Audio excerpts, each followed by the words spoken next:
When I try to become that girl, flawless, organized, disciplined, that process nearly burned me out until I read Atomic Habits. If you've ever felt overwhelmed by all the pressure to glow up, this video is for you. I'll show you how I stopped chasing a perfect routine and started building real, aligned habits that made me feel like that girl on my own terms. Before we dive in, hi, I'm Veronika and welcome to my channel. I make videos to help you create a life that actually feels good, not just one that looks good on the outside. If you enjoy these kinds of deep, cozy chats about personal growth and building better habits, you'll love my weekly newsletter, Veronika's Weekly Vibes. It's where I share little life updates, honest reflections, and extra motivation that doesn't always make it into my videos. You can sign up for free by using the link below. Alright, so let's begin this video with a quick disclaimer. I personally don't believe in chasing this mysterious that girl trend from social media, just because it often makes you prioritize the way your life looks rather than how it feels. And for me, it's all about feeling good, it's all about feeling aligned in my habits and whatever it is I'm doing. If you have ever tried to change your life based on how your life looks, you know how quickly it can go from motivating to soul crushing. But also here's the thing, the desire to become that girl comes from a real beautiful place. That girl isn't mysterious, she's human. You want to become that girl because you want to go in the right direction in life. You want to make your life easier, not because you want to be lazy, but because you want to free up the energy to do things that actually matter to you. And that is honestly beautiful. I love that. That's not toxic, it's human. The problem isn't that you're chasing after your goals. The problem often is how you're trying to do that. Because you'll never become that girl until you actually understand who it is that you want to be, until you stop chasing the aesthetic and start building the identity. And that is what this whole video is going to be about today. We're gonna talk about how you can build that identity, because this is the most powerful change you can ever do. And also, I personally don't believe in quick fixes, like changing your life completely in 3 days or resetting your life and becoming a completely different person in 24 hours. In my worldview, real change is when you're moving slowly in the right direction in life. You're kind of like a train on the tracks that you have built for yourself. And those tracks are your systems, and that is why systems are so important. But you're a very slow train. You're slowly moving in the right direction in life. I want the changes that you make in life to be sustainable, and for them to be sustainable and to actually feel good, they have to be slow. And one tool that can help you build better systems that can actually support you is Akiflow, and I want to say a huge thank you to them for sponsoring a portion of today's video. I'm really happy to be working with them because Akiflow is a tool that has genuinely helped me organize my time in a calm and aligned way. Akiflow is a digital planner and calendar that takes all of your events and tasks from different apps like Gmail, Notion, Zoom, Slack, and brings them into one organized space. To simplify for you guys, Akiflow is like this hub for all of your daily organization, for all of your productivity and planning apps. My favorite feature of Akiflow is that you can pull different tasks from different apps and see everything in one organized place, your universal inbox. Their main goal is to save your time and reduce switching from one app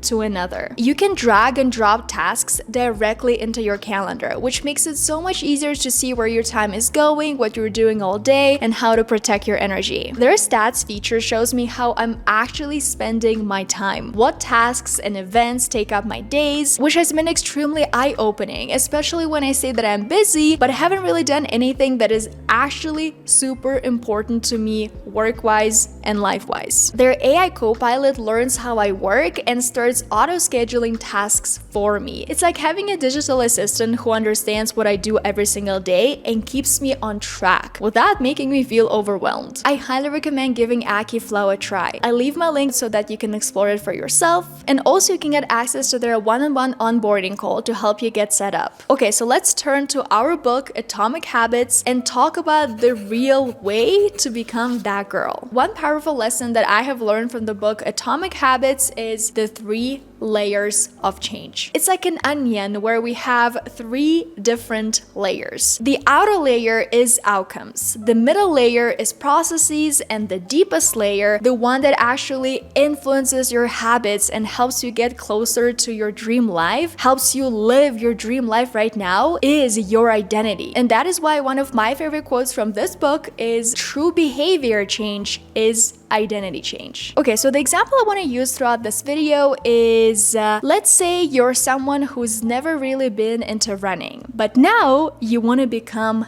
a runner. And so let's look at the first layer, your outcomes. And this is honestly where most people start, because you set a goal for yourself, like I want to run a 5K or I want to lose weight, and the focus is on the result. But the thing is, this is the shakiest level.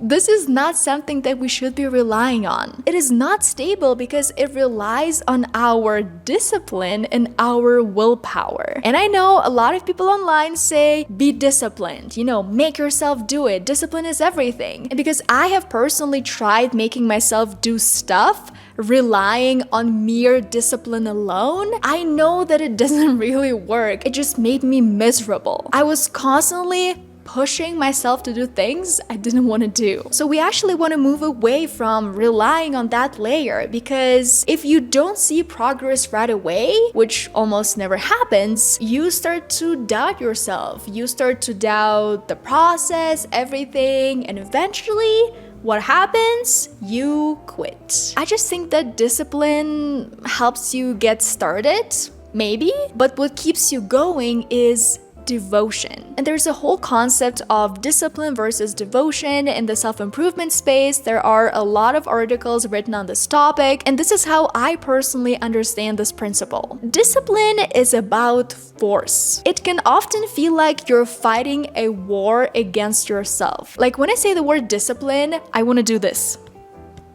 But devotion is all about care. Like, look how my body language has changed. When I say the word devotion and when I do something with devotion, I don't want to do it like this.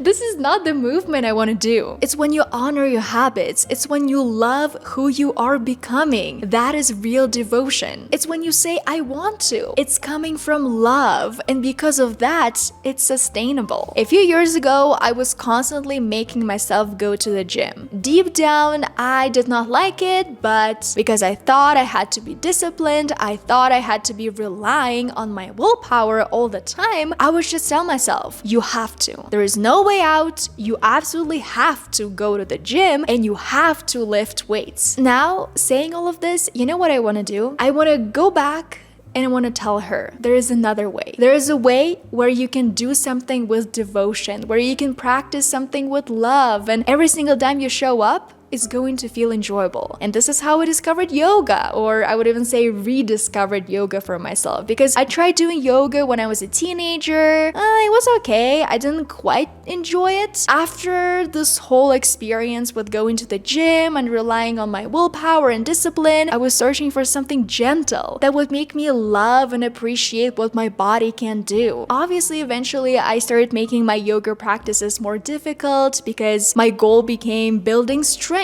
not just flexibility. Okay, let's go deeper now and talk about the second layer, processes. This layer happens when you shift your focus from the goal, from the result, to your system. And that is why in this book, James Clear says that if you want better results, then forget about setting goals. Focus on your system instead. And that is where his 4 laws of behavior change come in. These 4 laws are going to help you build a system so that becoming a runner doesn't feel like you're constantly trying to discipline yourself. It feels natural. It feels effortless. The first rule is make it obvious. Leave your running shoes by the door. Lay out your workout clothes the night before. Set a time block in your calendar that says runner time. This way you're creating visual cues for yourself that say that I'm a runner, that scream, I'm a runner, this is what I do. Personally, I do it with yoga. Even right now, I'm sitting down recording this YouTube video, and the clothes that I'm wearing, I can literally stop recording and go do yoga right now, wearing the exact same outfit, because I want to make it easy. I want to make it obvious for myself. The second law is make it attractive. So you can create a playlist that you only get to listen to when you run. You can run in a cute outfit you feel good in. You can join a running group with positive, supportive energy. I have found this last change the most powerful because the environment is literally everything. But, and this is a very important but, it does not mean that you have to all of a sudden find all new friends. Because you value that person, you value your friend, not because they match all of your qualities. What I do is I try to create an environment where instead of going to a nightclub, we play board games in my apartment, for example. Literally, guys, last night I invited my friend to go to a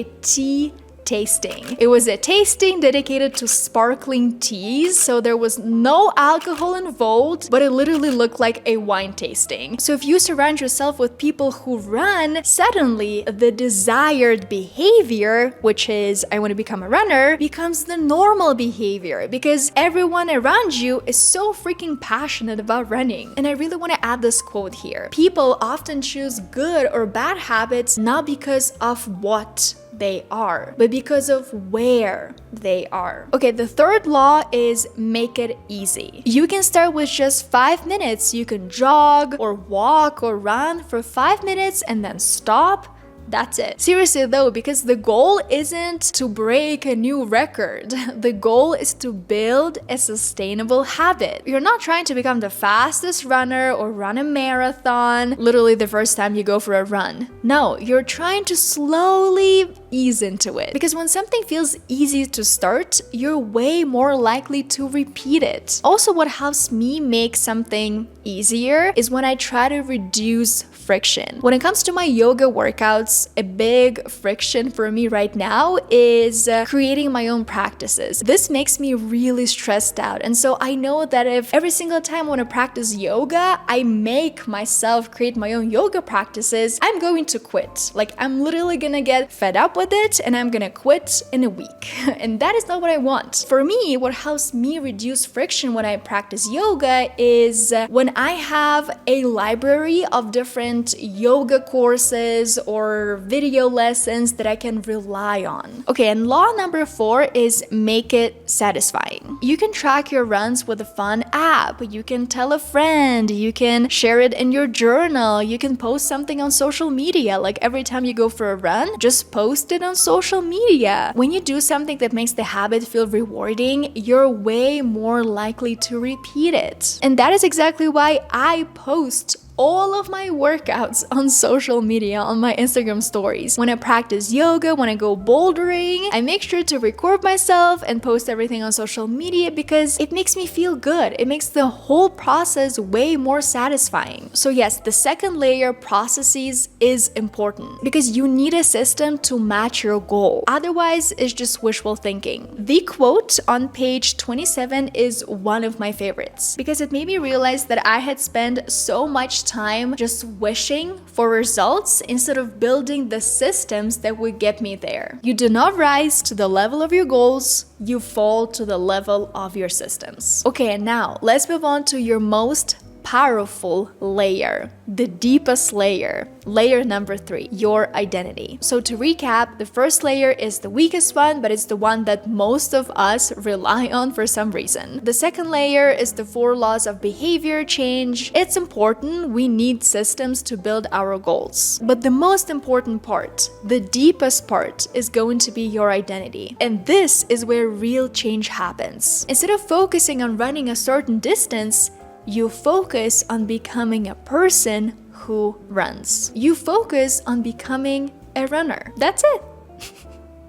I know it's easier said than done. Basically, what you do is you start saying, I'm a runner. And a person who is a runner is going to run even a little bit, even if you walk half of it. That's exactly how I ran my very first marathon in 2022. I ran half of it. I am a runner. I acted like a runner that day. Every time you show up for yourself, that's a vote for your new identity. And collecting all of these votes is extremely powerful.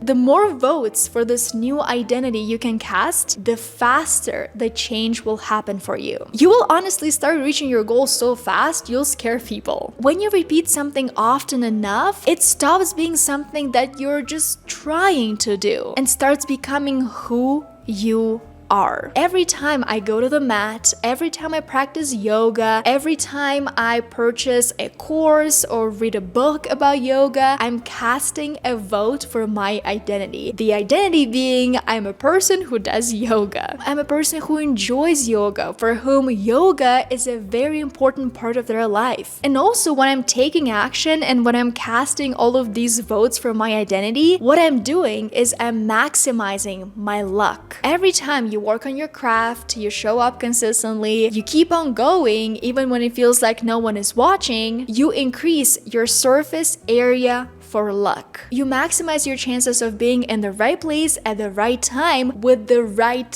skills to seize the opportunity, because the universe cannot reward what you don't repeat. Success isn't about doing nothing and hoping to become the luckiest person in the room. It's about doing the work so that when luck knocks on your door, you're actually ready to open it, because every step you take brings you closer to the day when somebody looks at you and says, she just got lucky. She's just a lucky person. That's why she can do all of that. That's why she's so successful. It's all because of luck. And you'll smile knowing the truth. And this concept of luck and success is something that I talked about in my newsletter a few weeks ago. And I got this response from one of you guys that I really want to read in this video. Wow, that was such an inspiring message. Sometimes I catch myself feeling jealous of other people's success, especially when I'm not fully satisfied with my own life. But the truth is, I'm not always ready to take real steps towards my dreams. I'm afraid of the process, but still expecting a positive outcome. I think many people can relate to this. Your words reminded me that we need to pull ourselves together, face our fears, and keep moving forward. So I just want to say, you absolutely deserve all of your luck. Thank you for sharing this. It really touched me. And that is pretty much the power of identity-based habits. All the lessons that I learned from Atomic Habits with my own unique take on them. It's one thing to say,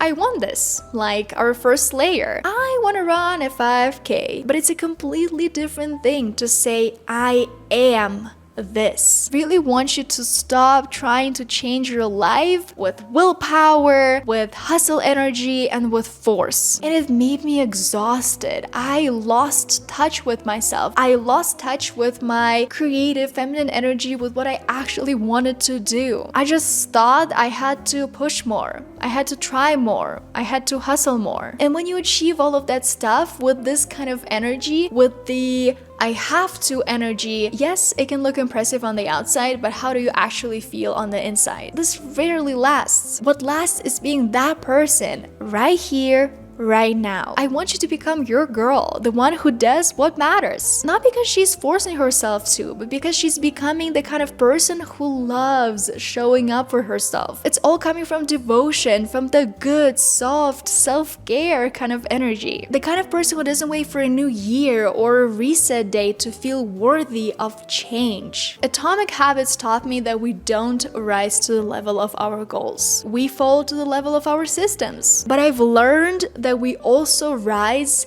every time we choose ourselves again and again and again and again. That's what makes you magnetic. That's what makes you powerful. So guys, I think it's going to be it for today's video. If you liked it, please don't forget to give it a thumbs up and subscribe to my channel. Also, leave me a comment with your feedback, your reflections, because your words, the feedback I'm receiving from you guys, they mean a lot to me. Don't forget to sign up for my free weekly newsletter, Veronika's Weekly Vibes, by clicking the link below. Also, check out Akiflow. Use my link and you can get access to their one-on-one onboarding call to help you get set up. idea. If this video helped you rethink how to become your version of that girl, you're going to love this video next. It walks you through 5 steps to actually change your life in a way that feels aligned, intentional, and completely doable.